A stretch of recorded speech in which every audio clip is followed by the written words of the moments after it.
தொடர்ந்து தனுஷ் அவர்களை பற்றி பல பிரபலங்களும் பேசி வந்துட்டுருக்காங்க. குறிப்பாக நயன்தாரா அவர்கள் பேசியிருந்தது மிகப்பெரிய அளவில் எல்லோருக்குமே பார்த்தீங்கன்னா ஷாக் கொடுத்துருந்தது. தனுஷ் அவர்கள் ஒரு சைக்கோ, 10 நாளில் நயன்தாராவினுடைய அந்தரங்க வீடியோ வெளிவரும் அப்படின்னு சுசித்ரா அவர்கள் ரொம்பவே சர்ச்சையான ஒரு பேச்சை வெளியிட்டிருக்காங்க. சினிமா துறையில் பலராலும் பேசப்பட்டு வரக்கூடிய தனுஷ் மற்றும் நயன்தாரா பிரச்சனை தான் அதிகமாக இருக்குது. ஏன்னா நயன்தாரா மற்றும் விக்னேஷ் சிவன் சம்மந்தப்பட்ட ஆவண படத்தில் நானும் ரவணிதான் படத்தில் இருந்து எந்த ஒரு காட்சியும் இருக்கக்கூடாதுன்னு தயாரிப்பாளர் தனுஷ் உறுதியாக இருக்கிறாரு. அதனால் அவர் அந்த படத்தை வெளியிட 10 கோடி கேட்டு வக்கீல் நோட்டீஸ் அனுப்பியது பெரும் அதிர்ச்சி அடைஞ்சிருக்கு. இதை நயன்தாரா அவர்கள் வெளியிட ரொம்பவே மனதுக்கு கஷ்டமாக இருக்குன்னு வெளிப்படுத்தியிருந்தாங்க. அந்த வெறும் 3 செகண்ட் வீடியோ நானும் ரவுடிதான் பட ஷூட்டிங் ஸ்பாட்டில் விக்கி மற்றும் நயன் பேசிக்கொண்டிருக்கக்கூடிய வீடியோ. அந்த வீடியோவை 24 மணி நேரத்தில் நீக்கலைனா எனக்கு 10 கோடி வழங்கணும்னு தனுஷ் சொல்லியிருந்தார். மேலும் இந்த ஆவண படம் வெளியிட 2 ஆண்டுகள் தனுஷின் பதிலுக்காக காத்திருந்தோம்னு சொல்லியிருந்தாங்க.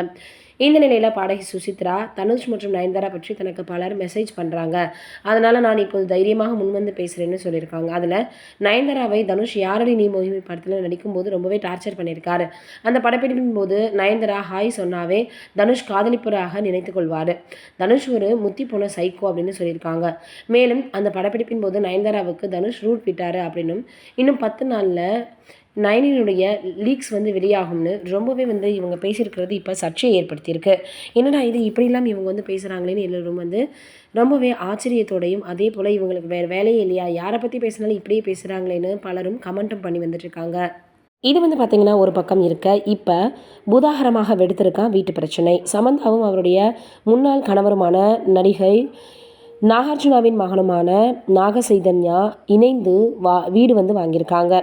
இப்போது அந்த பிரச்சனை பூதாகரமாக தெலுங்கு திரையுலகில் ஏற்பட்டிருக்கு. 7 ஆண்டுகளாக காதலித்து வந்த நாக சைதன்யாவை சமந்தா 2017 திருமணம் பண்ணாங்க. மகிழ்ச்சியாக வாழ்ந்து வந்த சூழலில் 4 ஆண்டுகளுக்கு பிறகு தங்களுக்கு இடையிலேயே ஏற்பட்ட கருத்து வேறுபாடு காரணமாக பிரிஞ்சுட்டாங்க. 2021 சட்டப்படி விவாகரத்து வாங்கிட்டாங்க. இந்த நிலையில் நாக சைதன்யாவும் சமந்தாவும் இணைந்து வாங்கியிருந்த வீடு இப்போது பெரும் பிரச்சனையாக இருக்கு. பிரம்மாண்டமாக உருவாக்கப்பட்ட வீடு உண்மையில் அவர்களது கனவு வீடாக இருந்திருக்கு. இந்த வீட்டிற்கு நாக சைதன்யாவை விட சமந்தா தான் அதிக செலவு செய்திருக்காங்கன்னு சில இடங்களில் சொல்லியிருக்காங்க. இது குறித்த செலவுகளுக்கான ரசீதுகளும் அவங்களிடம் இருக்குதான்.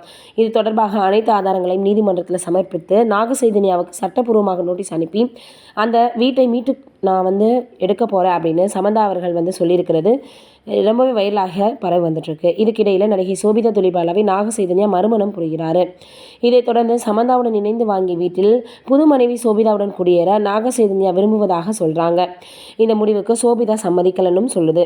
இருந்தாலும் அந்த வீட்டில் அவர்கள் தங்கினால் தன் கணவர் நாக சைதன்யாவுக்கு பழைய மனைவி நினைவு வரலாம்னு சோபிதா நினைக்கிறாங்களாம். தற்போது அந்த வீட்டில் யாரும் இல்லை அப்படின்னா கூட விரைவில் சோபிதாவிற்கு நாக சைதன்யா பரிசளிக்க இருக்கிறதாகவும் சில தகவல்கள் வெளியாகி இருக்குது.